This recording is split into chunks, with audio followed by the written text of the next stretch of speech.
I'm Nguyen, you're watching Inside Nguyen. On our talk today, we will discuss about the contribution of the Provincial Competitiveness Index (PCI) to improve the investment environment in Vietnam. And my special guest today is Mr. Edmund Malesky, political science professor, Duke University, head of PCI research team of Vietnam Chamber of Commerce and Industry. Thank you for your participation.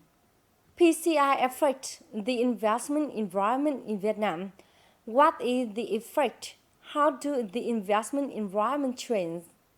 It's hard to say like how much the PCI affects the investment environment and how much the PCI reflects underlying changes in the investment environment because it's hard.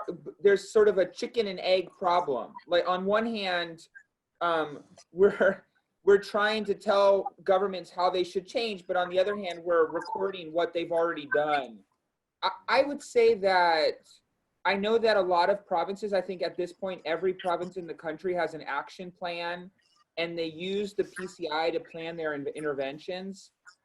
And I think in a lot of ways, the PCI has provided guidance about how they should structure their changes, the types of reforms they should engage in, especially when it's come to things like entry costs, about streamlining procedures, and about transparency. So I think there's some evidence that they've responded to the PCI and tried to improve it as well. And the one thing I can say for sure is that the provinces that have done the most to improve governance are the ones who have had the most successful economic growth over the past 15 years. That's clear that business development has responded very well to changes in governance. After 15 years, which is your most impressions about PCI journey? I think my favorite, yeah, it's my favorite part of the PCI is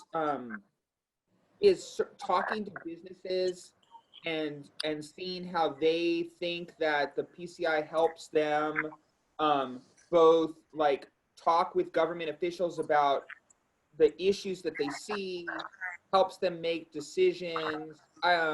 It's been really great over time to be able to take the time series data and demonstrate the reforms and how well Vietnam is doing. That's been really fascinating to me, is to chart this course and to see that there's been so much improvement in Vietnam. I think those are the things that I enjoy the most, is looking at the historical track record and remembering what it was like in 2004 when we were first starting to think about the index versus what it's like now.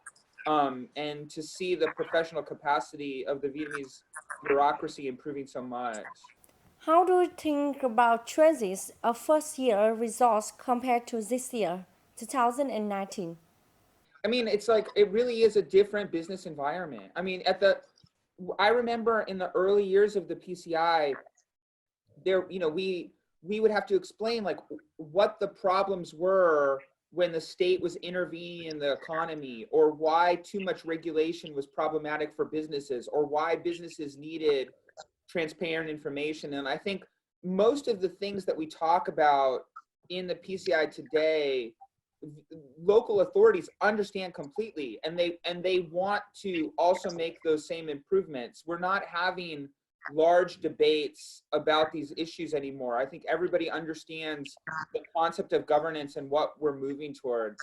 And then I also just think that secondly, everybody in Vietnam has become more sophisticated about using data and understanding how to take data and use it in policy analysis, and take data and use it to see whether things are working or not, and analyze and notice problems. And so it used to be in the early days of the PCI, we would have to explain a lot of the graphics and how things worked, but we really don't need to do that anymore. Like, the audience that we're dealing with is a very sophisticated audience. In the start time, what is the research team difficulties? How did you and your team pass them? There were so many. I think the biggest early issues that we had was, first, like, how do design questions to measure governance, right? Like, how do you, this concept was very difficult, and we needed to be able to explain it in a survey the way that businesses could understand. Second, how do you separate governance from just underlying economic conditions, like the size of the market or the education of the workforce? How do you separate those issues so you can measure governance independently? There were also real concerns about sensitivity. Would Vietnamese officials be angry? Would they be upset that they got these scores? And so, and then there were final questions about methodology. You know, like people were like, wait, hold on. I got a bad score. Why? How did I get a bad score? Like, what are you telling me? And so they really wanted to know the process that we were going through.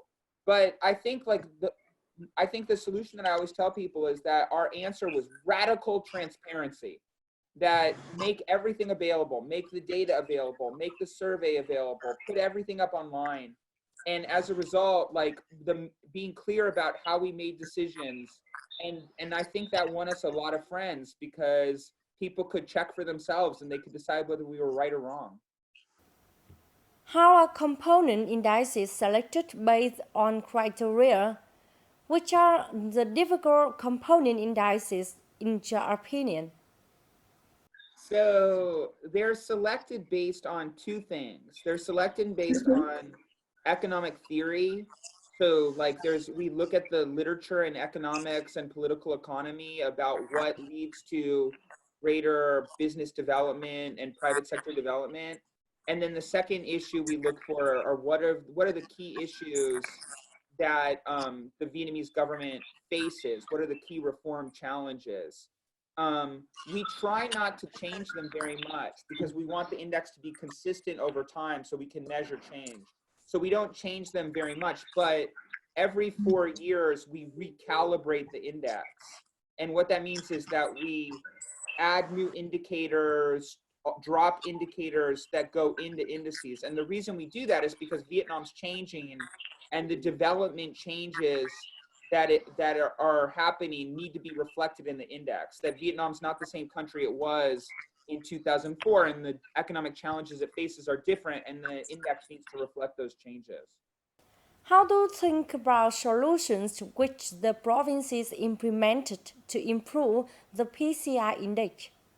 I think that's been one of the most exciting things for me is the way provinces have solved it, some of these things with their own ideas, right? Like you're in Nguyen, so you know that the Cafe Zoang, is like really popular, and like the leaders get together and talk about issues with businesses. And I think like a lot of these issues, there's not one cookie cutter solution, like not one solution fits all, and you have to use creative solutions based on your knowledge of the cultural context. And so I think it's been pretty exciting for me to see how individual provinces have solved this. I've seen really creative solutions about how to deal with tricky land issues.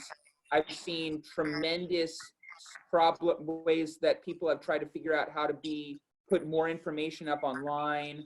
I've seen coordination of inspections so as not to cause businesses a lot of problems by making them stop their businesses again and again and again for regulatory inspections. I've seen help desks and one-stop shops. Like, so many innovative solutions have come from the localities. It's been really fun to watch. Would you give your evaluation on the province interest on PCI from the beginning to now? I think it's not even comparable, right? Like, I think like in the early years, it was kind of a research project and provinces looked to it. They tried to get some information. Some provinces took it very seriously, like Da Nang took it very seriously. Other provinces, or Bắc Ninh is another province that was very interested in the early years in understanding everything about the index. Other provinces were like, didn't really care. But I think now everybody cares because I think I think they've learned how important it is for the businesses. They've learned how important it is to the central government, and I think for a lot of leaders, I think that they see this as improving governance as a way to improve their economies, as a way to benefit the citizens in their province, and also as a way even maybe to help their own careers by having successful economic reforms in their own localities. Thank you for your sharing today. That's all for today. Thanks for joining us. Goodbye and see you next time.